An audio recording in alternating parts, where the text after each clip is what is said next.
désir te connaître, oh mon roi. Tu m'as sauvé par grâce et aujourd'hui je vois la lumière de ta face.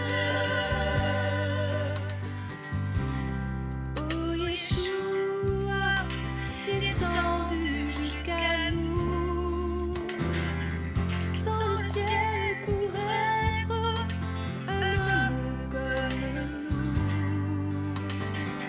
Jusqu'à la mort, c'est pour moi.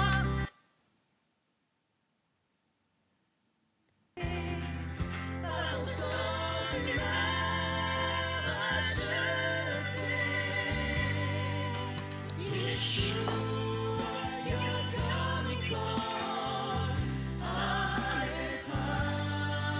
Oh, mon frère, mes sœurs, j'espère que cette vidéo est par la grâce du Seigneur parce qu'on est en train de mettre en place ce qui concerne des vidéos d'enseignement à propos de l'évangile de notre Seigneur Jésus-Christ.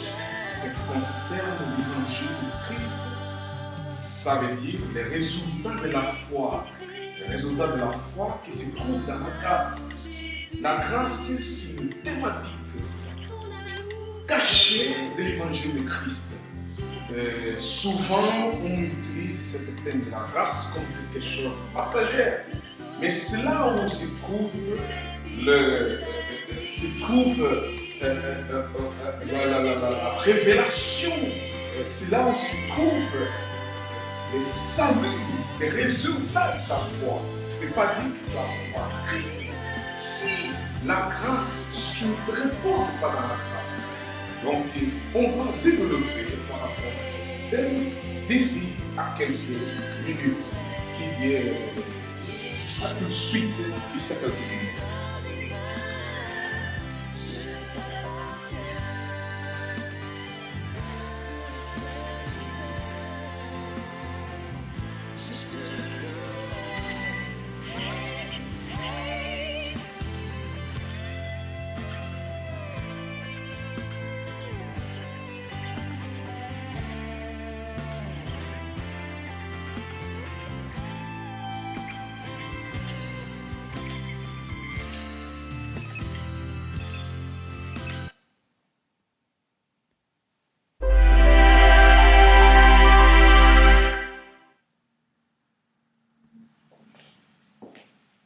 Alors, mes frères et sœurs, on est de retour devant cet enregistrement.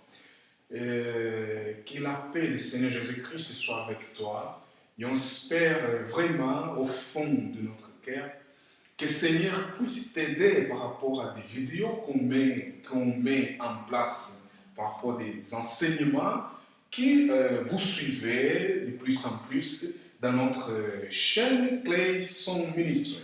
Donc, on espère vraiment que Saint-Esprit puisse vous aider. Mon frère et sœur, on va prier que le Seigneur soit dans notre milieu, que le Seigneur puisse vraiment te faire comprendre le message, qu'il puisse te faire comprendre sa parole, parce que c'est important. Laisse le Seigneur te guider. Oubliez tes préoccupations journalières. Concentre-toi au moins quelques minutes. Donnez quelques minutes à ton Dieu. Seigneur a besoin d'un temps. Seigneur a besoin de t'en parler. Il ne peut pas te parler quand votre pensée est occupée pour plusieurs préoccupations. Qui soit vraiment la préoccupation majeure, c'est lui, celle de la foi, celle de ton âme. Préoccupe vraiment, essayez de préoccuper par rapport à ton âme. Parce que vous savez, la vie terrestre, elle passe. Hein? Tous ceux qui nous ont précédés, ils nous ont plus. Et donc, il faut se questionner, quand sera mon tour? Est-ce que je serai préparé ou pas? D'ailleurs, il y a une question du Seigneur Jésus-Christ qui dit, quand Fils de l'homme viendra, est-ce qu'il trouvera la foi? Donc il faut qu'on se positionne par rapport à cette question et on sait nous-mêmes trouver dans notre pensée la réponse. Tu ne peux pas avoir la réponse convenable à cette question si vous êtes occupé de plus en plus pour des choses mondaines, par des préoccupations qui ne s'arrêtent jamais. Il faut discerner les temps. Il faut discerner que Satan, il a toujours cherché à occuper les pensées des gens là où il y a de l'utilité, là où la personne ne peut pas penser à propos de son âme. Donc, donner un peu de temps à ton Dieu, écouter les instructions de ton Dieu, ils vont guérir ton âme. C'est comme cela que tu obtiendras de la part du Seigneur, tu auras la réponse, les résultats, tu auras le bonheur, la paix que tu cherches, tu ne le trouveras pas ailleurs. Il se trouve en Christ, parce que Jésus, il est prince de la paix. Mon frère et sœur, mon bien-aimé, aujourd'hui, je vais essayer de récapituler tous les enseignements qu'on a mis à votre disposition. Ils sont là vraiment pour vous aider à comprendre la logique et le projet de Dieu à ce qui concerne votre salut, notre salut. Parce que les temps pressent.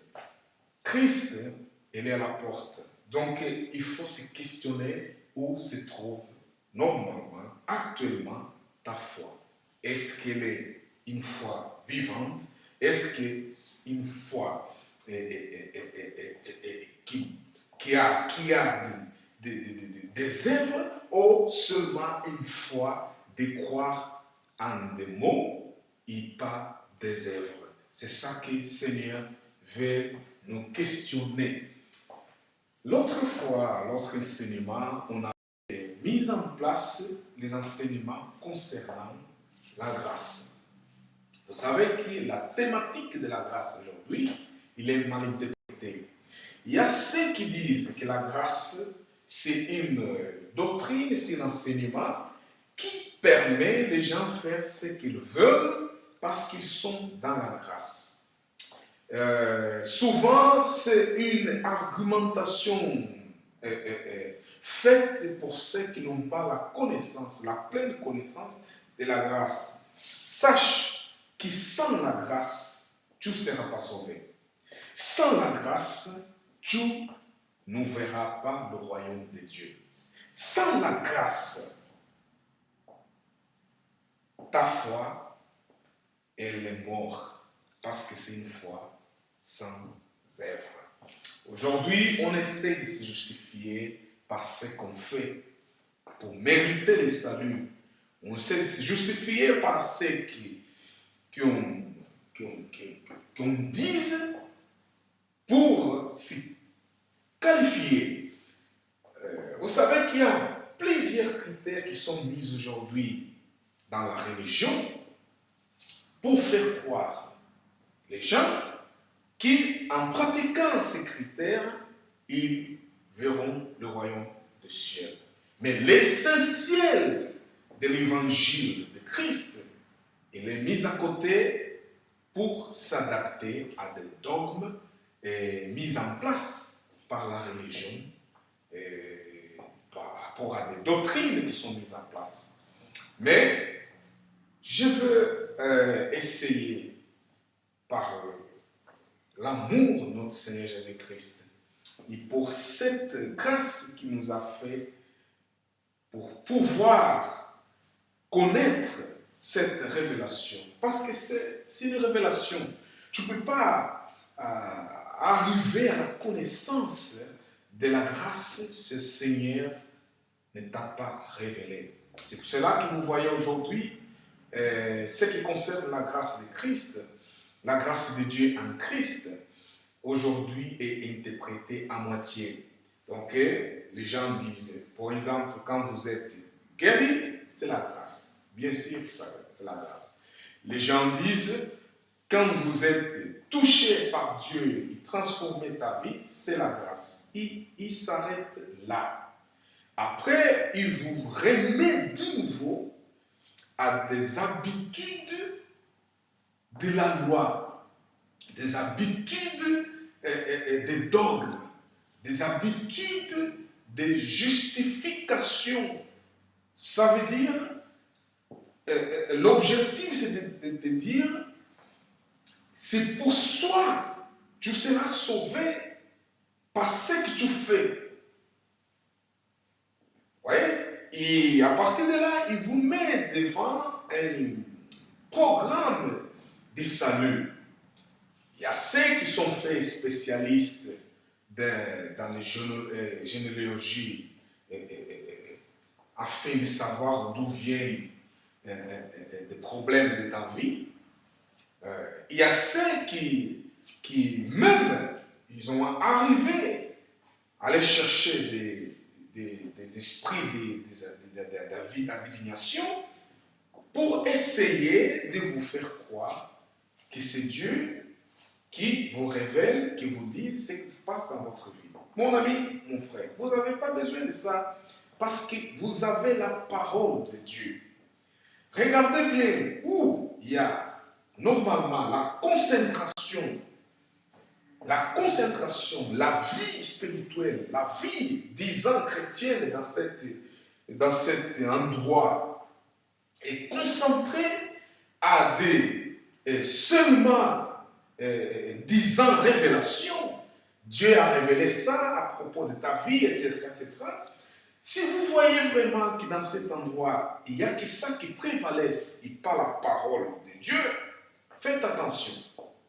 Faites attention parce que, vous savez, l'apôtre Paul avait dit que Satan, il s'est transformé aussi comme un ange de lumière. Donc, faites attention parce que c'est la parole de Dieu. C'est la parole. Hein? C'est la parole de Dieu que Christ nous a porté. Christ nous a pas porté la divination. Christ nous a pas porté. Aujourd'hui, on prend l'exemple, pour exemple, de femmes, de la femme samaritaine, pour essayer de justifier disant, soi-disant, révélation. Faites attention par rapport à ça. Regardez bien que les apôtres qu'ils ont prêché, nous ont précédés dans l'évangile, il n'y avait pas ce comportement qu'aujourd'hui on voit par-ci et par-là, à certains endroits disant qui sont des endroits liés à la parole de Dieu ou à Christ. Faites attention, on est dans les derniers temps, parce que Satan, dans ces derniers temps, il essaye, il a mis en place un projet en utilisant la religion comme un moyen de faire beaucoup, plusieurs, vraiment, faire les gens louper ou perdre la vie éternelle. Donc, faites attention, mon bien-aimé, par rapport à ça. On est vraiment dans la porte. Christ, elle est dans la porte. Christ, elle est dans la porte. Croyez-moi que Christ, elle est dans la porte. Il y a déjà réalisation des signes qui nous montrent que Christ, elle est dans la porte. Jésus, Christ, il est le roi. Il viendra pour régner. Donc, il ne va pas régner avec ceux qui ne sont pas les siens. Ça veut dire, il y a des choses que tu dois savoir. La foi qui vous amène à l'espoir, ça veut dire la foi qui vous amène à être justifié dans ce que Jésus a fait pour vous. Ce n'est pas vos œuvres à vous, mais ce que Christ a fait pour vous. Si vous avez la foi en ce que Christ a fait pour vous, c'est ça qui s'appelle la foi. Et vous allez se reposer dans la grâce. Amen. La grâce, ça veut dire rester justifié. Tu seras la justice de Dieu par rapport à ce que Christ a fait pour toi. Ça veut dire Christ a pris ta place à la croix. Christ a payé les prix de tes péchés afin que tu sois sauvé, afin que tu sois justifié. La rédemption en Christ, ça veut dire ça. Si vous avez par la foi en ça, vous allez continuer à chercher des efforts, à chercher des œuvres, à faire plusieurs affaires. Et il y a ceux qui même, ils ont arrivé à faire des choses qui sont des choses qui sont difficiles de croire. Mais ils font ça parce qu'ils se justifient qu'ils font ça en nom de Dieu pour avoir la vie éternelle. Non, pour entrer dans le paradis. Non, ça c'est une interprétation erronée. C'est une interprétation erronée. Je vous dis que la parole de Dieu vous a conseillé de croire en Jésus-Christ comme votre Seigneur et Sauveur et croire à ce qu'il a fait pour vous. Il a payé un prix pour vous, pour votre péché, afin que vous soyez justifiés en lui. Dans la mesure où vous croyez en lui comme votre Seigneur et Sauveur, vous aurez assis devant Dieu, vous serez considéré comme la justice. Ça veut dire la justice que Dieu cherche de vous ne sera pas par ce que vous faites, mais par ce que Jésus-Christ, notre Seigneur, a fait pour nous. Amen. Amen. Donc, essayez de comprendre ça. C'est là où se trouve, vraiment, là où se trouve la connaissance de votre salut, la connaissance, la révélation de ce que Christ a fait pour vous. Restez pas, mon frère et sœur, dans une comme Paul avait dit, hein, des bébés spirituels. Ça veut dire qu'ils écoutent toujours, mais qui grandissent jamais dans la foi. Qui écoutent toujours, mais il n'y a pas un changement par rapport à sa foi. Dieu, il a besoin des gens nourris, qui ont grandi dans la foi. Grandi dans la foi, c'est ça. Ça veut dire connaître ce que Christ a fait pour toi. Il prenait ça comme ta justice. Il vivait ta vie de la foi, ta vie spirituelle, dans ce que Christ a fait pour toi. C'est ça qui est la foi saine. Parce qu'aujourd'hui, on a plusieurs fois. Il y a ceux qui croient encore dans la loi qui est déjà dépassée, qui ne justifie plus personne. Parce que s'il était bon, Dieu n'avait pas besoin d'envoyer Christ pour accomplir la loi dans notre place. Amen. Donc, mon frère et sœur, d'ici à quelques minutes, on viendra pour plus d'interprétations. D'ici à quelques minutes.